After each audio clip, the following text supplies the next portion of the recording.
Join us for a review of the Audi RS7. Let's go!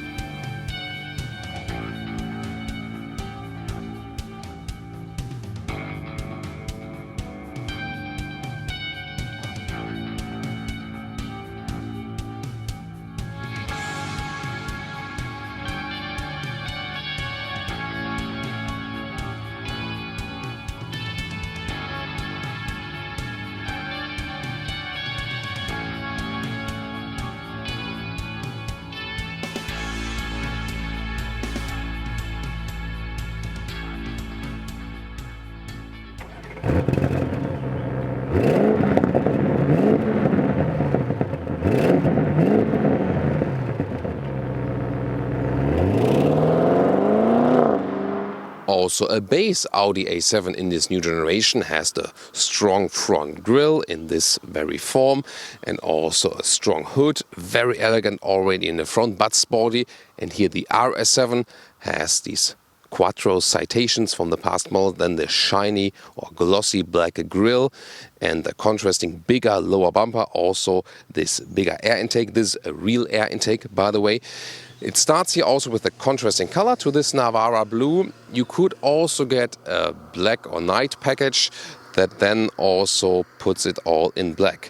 Then the headlamps start with LED. Optionally, you directly go to the laser lights as we have them right here. Wow, wow, wow. I could stay out of the picture for ages and it would not get boring looking at that. It's just amazing. 5 meters, 16 foot 4 or 197 inches is the length of the RS7. And indeed, it's just a little bit longer than the base A7 because of the bigger spoiler overhangs. And you can also see the wider wheel arches here, both in the front and the rear for the RS7. So they've really done a lot to change it actually from the base A7. It comes standard with an adaptive air suspension, which sits 10 millimeters lower, and also at higher speeds it automatically goes lower, or if you go for the extended sports mode, also goes a little bit lower. Starts with 21-inch wheels. These are the optional 22-inch wheels. Yeah, let's find out more about the comfort later on. And then optional also carbon ceramic brakes. You can see them right here too. This will get really expensive, but wow. How cool is this look? And also the bright wheels, then the bright contrasting mirrors, and also the lower spoiler here. I think this very well works together with the frames, especially to this dark blue color. And this 3/4 rear view is again one of the most beautiful perspectives on this vehicle again. Wow. And you can see here the light strip that goes all around the vehicle. This is also again a very nice design element together with the modern LED signature, then the RS7 badge, and in the lower part a swinging form here again in the contrasting color. And real exhaust tips here. This is the optional sports exhaust. You see it because it has a black frame around. The normal sports exhaust would be brighter.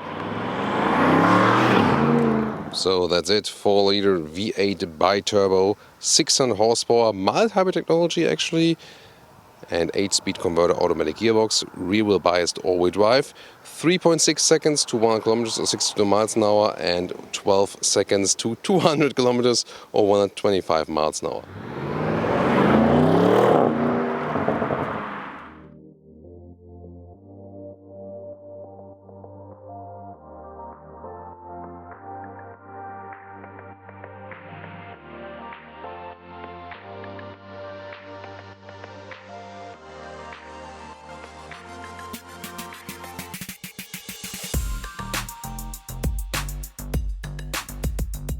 Inside of the doors, there's a very great build quality everywhere, galvanized, all the levers and also the window levers here with nice clicking sounds as well. So well done. This insert here in this mesh structure, you can get it in a bright or darker style, both possible. RS7 entry badge, aluminum pedals, then the RS steering wheel, flat bottom, perforated structure. Then, the inserts once again right here. Then it standardly comes with the sport seats with integrated head restraint in Europe. Now let's get inside. Easy entry still, but you have a nice seating position here, which has a good compromise between sportiness and comfort. When you turn on the ignition here, the steering wheel comes down to you again, and when I close the door, Also the seat would come a little bit forward. So in the lowest position here with 1.86 or 6'1", still some headroom left. 12.3, 10.1, 8.6 inch. This is the 3-screen layout. It might seem complicated at first, but for an all-digital solution, I really have to say it is very well to control. Soon going to show you that. Cockpit here with a very horizontal stress. That's beautifully done, very clean layout. This middle console, from vehicle to vehicle, it can squeeze sometimes when their temperature changes. However, in this very vehicle, the RS7, I didn't hear it yet. I had it a couple of times in the RS6 recently. I'm not sure what's, so yeah, but that again happens when their temperature changes, and it's the only flaw I could find. Everything else, really very well done. And it also looks cool. Quattro logo here is illuminated at night. The ambient lighting is really also very nice at night. Here got also some night shots for you. That looks really very, very cool. These screens will play together. I'll also soon show you more to that. And here we go with the screen details. Apple CarPlay integration looks like this. And the 19-speaker B&O sound system is amazing. One of the best on this market. Wow. I have put all the surround sounds. Wow. Yeah, way to go. Great song, by the way. I can just show it to you here you hop back to the Audi main menu. Then you have a great overview here. So everything is kept rather simple. Settings, sound, then you're already there. And then, for example, here the surround level to maximum, 3D sound high. And in the drive select, by the way, you can also then switch these RS modes, RS1 for example. You can set drive system, suspension, steering, engine sound, how you want to like it. And for example, it could be that in the RS1 mode you have it more balanced, and then in the RS2 mode, for example, you set all the way sporty. So this would probably make most sense in this case. Then these screens also play together. First of all, temperature control like this here, sliding in the lower part, or clicking is also possible. Yes, volume knobs are more practical while driving, but for a screen solution, it's still easy to control. And when you have the GPS here, great satellite view. You can also deactivate this satellite view to have a more simple view. But you see the CPU is really fast. And the rear view camera here with a great resolution. Here the drone view from above. And when you put it to the front gear, then you have the front camera also with a crossing traffic alert, and this 3D view is also possible here. It doesn't reflect the color we have here at the moment, sadly, but still it looks very fancy. Maybe it would have been too much detail work. Virtual cockpit, and by the way here the check engine light. This only appears when the ignition is on, but the engine is not started. It will disappear when the engine starts. That's always with every Audi, Seat, VW, and so on. This here is special performance gauge, you can see, and pretty nice. You can, however, switch back to a normal gauge, or more normal looking gauge like this with the two, so to speak, analog dials. So this is also possible, and then you can also switch the view like this, and also, for example, put the GPS map on the inside and put it all the way through. This is so cool, one of the best virtual cockpits on the market. And let's go back to the performance gauge again, because in performance gauge it just looks like this, or then like this. Oh, and yeah, let's go to the RS2 mode. And by the way, I need to show you how the RPMs turn up here, right? Brum, brum, brum. And a good option is always the head-up display here with the current speed, the allowed speed, 5 kilometers now, and also some assistance system info, or when you have set a GPS route, also with some GPS arrows. Rear seating, also here with the red cover on the inside of the doors, soft and plush. Then still a lot of headroom left. These segment vehicles, they do have enough room in the rear, although you're not using it package-wise, so exterior to interior relation is not that good, but still definitely more than enough room. Now to the trunk area, you can see this fastback opening. This is so cool because you can easily access everything, and a good compromise between a classic sedan and an estate. That's one of the great things about this vehicle. Welcome to Thomas's Active Driving Lounge with the Audi RS7, and we're going here to the RS modes. We directly hop to RS2, which is set on the hardest, most performant mode. With dry road, that's the only thing you would do that. Please don't use it at wet roads. And we do like a flying start, safety first, from about 40 kilometers an hour. As shifting mode, everything is activated. Let's go.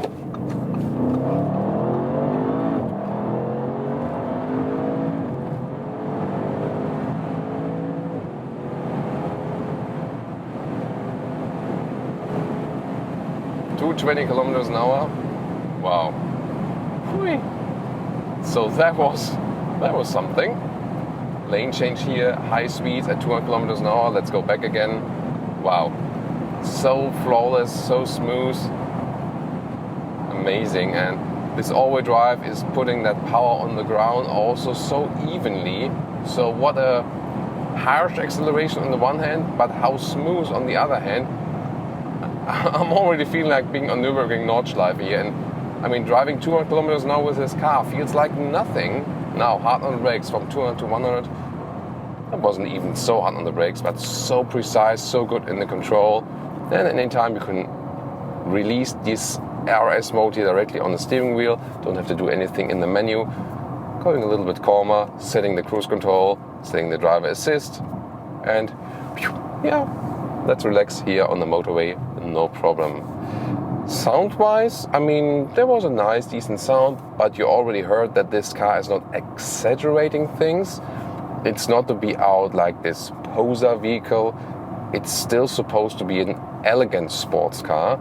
So you've seen that on the exterior design, and that's also the case then here for everything else. Let's go to 80, let me know. Let's go.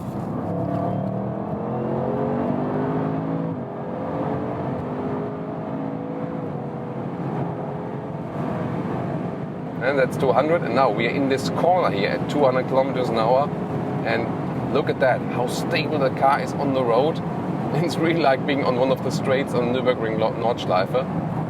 And this, the air suspension is stiffening a little bit up at higher speeds. It's also lowering itself. I also see it here, I'm in a lower position with the air suspension, automatically done in the RS mode both, and also when you're driving a little bit faster. Let's check the speed here now, no one's turning up. Wow, I mean, this feels like also noise cancellation, right? How silent it is here still. This feels like driving a normal vehicle at about 100 kilometers an hour, just that we're going double the speed. So 125 miles an hour. Now on the brakes here again, great braking performance, reducing the speed. And once again, going on a normal motorway cruise again. So this car can really do both. And I really like this with the Audi RS vehicles, whereas AMG, the true AMG models, and also the true M models are really very, very stiff, and you lose more comfort. Audi still tries to give you a little bit more balance between sportiness and comfort. And now to our conclusion for today with the new Audi RS7. In this new generation here, of course, a big interior update with all these touchscreens, but for touchscreen solution, I think it's very well usable because the menu structure is very easy to learn, and also the temperature control, you get used to it indeed, and for a non-knob temperature use, it's one of the best inputs they have there. The only thing on the interior that is missing is more non-animal skin seating, and they are able to offer that to you actually, at this modern times, without any change. You can get the same look, you can get the same feel, just cruelty-free. That is possible. We just have to get there also in the higher trim cars at Audi. Exterior-wise, such a beautiful and elegant vehicle, and I think it's really cool that it's so sporty, but yet remains, with this very elegant form. I would also pick it the way it is here with the bright chrome accentuations, but at any time you can also pick the dark package if you want a more sinister look. To me, I think it's probably the most beautiful Audi there is at the moment. And it's of course cool, this body form combines so many things, this elegance in the styling, but yet you have the fast big opening and you can very well use it for loading things in and out. Driving, the only thing there is 22-inch wheels does reduce the comfort when the road is not so well done. I would really love this car with 20-inch wheels. That would probably be the best setup. but then you can at least stick with the base 21-inch wheels. This will be a little bit better than here with 22-inch wheels. Everything else, it delivers a better compromise than the BMW M and the true AMG models. So the Audi RS models, always a little bit more comfortable, more compromise between sportiness and comfort, yet it is so performant, such a great acceleration, feels like nothing when you're driving high speeds, and it's so silent on the interior. What a flawless driving feeling, especially and also when you have the rear axle steering. What a dream vehicle. And yeah, the only thing then, at least 120,000 euros or dollars, and when you have it like this year with some more options and so on, more than 160,000, and that's of course very tough to swallow. And this maybe brings us then to the conclusion that you better watch this car here in our review and then go for a normal A7 with the 3-liter 6-cylinder petrol or diesel and can enjoy it.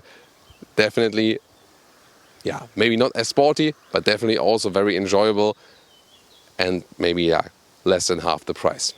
So what's your take on that here today with the Audi RS7? Give us your feedback in the comments to this vehicle, and also see you at one of our other reviews. See you there. Thanks so much for tuning in today.